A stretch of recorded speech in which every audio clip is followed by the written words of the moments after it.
Оваа година беше доста интересна и во сегментот на објективи, бидејќи се променија маунтите кај Nikon и кај Canon, Z и R, меѓутоа и Sony, Sigma и Fuji, никој од тие производители не спиеше.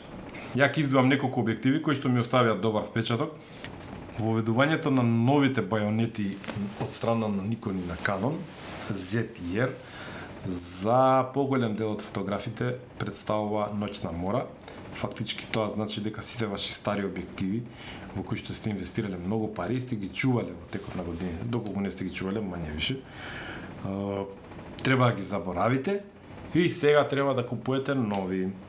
Меѓутоа, за оваа транзиција да биде полесна, и Nikon и Canon исфрлија адаптери со чијашто помош сите ваши стари објективи ќе работат на новите Z и R маунти без никаков проблем.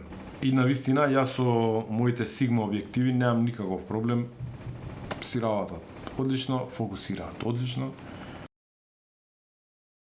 Како телеобјектив многу ми се допадна од Fuji 50-140, кој што го покрива оној дел на 70-200-2.8.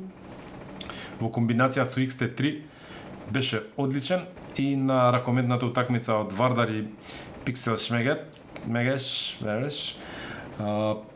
направив супер фотографии и многу пријатно ми изненади. Повеќе за Fuji X-T3 може да видите во ревијата за него што имав направено. За видео го користам Sony Alpha 6400, пред тоа 6300 и исто така со 3 фиксни Sigma објективи кои што се наменети за него, баш за него. Тоа е 16 мм, 30 мм и 56 мм f1.4, кои што ми овозможија многу добар квалитет во многу мало пакување. Имам уште една 30-ка, него ќе се запраша шо прави и шо се дуплира. Тоа е 30-ката од Sony со бленда 3.5 макро. Доколку фотографирате храна, доколку снимате видеа за храна со Sony апарат, ви го препорачувам, затоа што може да се доближите на 7 сантими од сендвичот, фактички да влезете во тањерот со храна. И за крај, чудото од објектив Laowa 9 мм Zero Distortion, за кој што јас не верував дека навистина нема дисторзија, и го малтретирав мојот пријател Христијан Коневски од Сиднеј, кој што ми го покажа овој објектив, да слика, да снима по дома, за да видам дали навистина нема дисторзија, и навистина нема дисторзија, и затоа се наоѓа кај мене во ранецот. И неговата цена е многу добра за оваа категорија на објективи, како и големина. Едино што е мануелен, меѓутоа не ми пречи уопште. Тука исто би ги напоменал од Laowa 12 и 15 Zero Distortion, кој фотографирал интериери, архитектура. Знаеш што значи да не се малтретирате у Photoshop со коригирање, со глупости, со губење време. Морам да го спомнам широкоаголниот објектив од Nikon 14-30 мм f4, кој што е наменет за Z серијата. Nikon е познат по квалитетни широки објективи, меѓутоа ми изненади големината на овој објектив, кој што уствари и не е толку голем, и со него, и со 24-70 f4, мене би ми фалело уште до 105-120 да има некој објектив кој што би бил 24-120, например, како стариот Никонов објектив.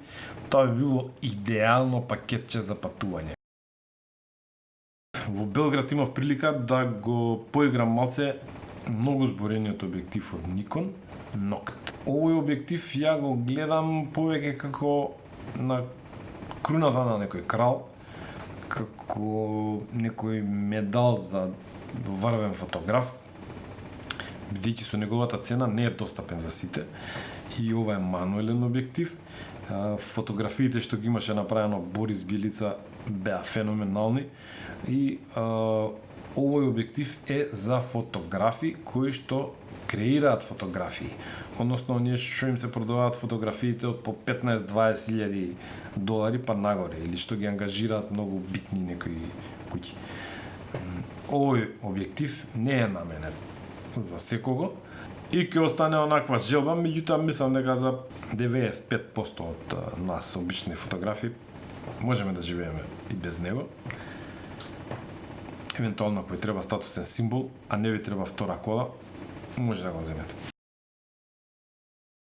И Canon со нивните R објективи не спие. Исфрлија доста добри објективи, не сум имал прилика да си поиграм со сите, верувам дека оптички се многу добри, но треба да ги пробам, па ќе ви кажам. Објектив кој што ми изненади многу пријатно со неговата очтрина е чудниот формат на 40 мм f1.4 бленда.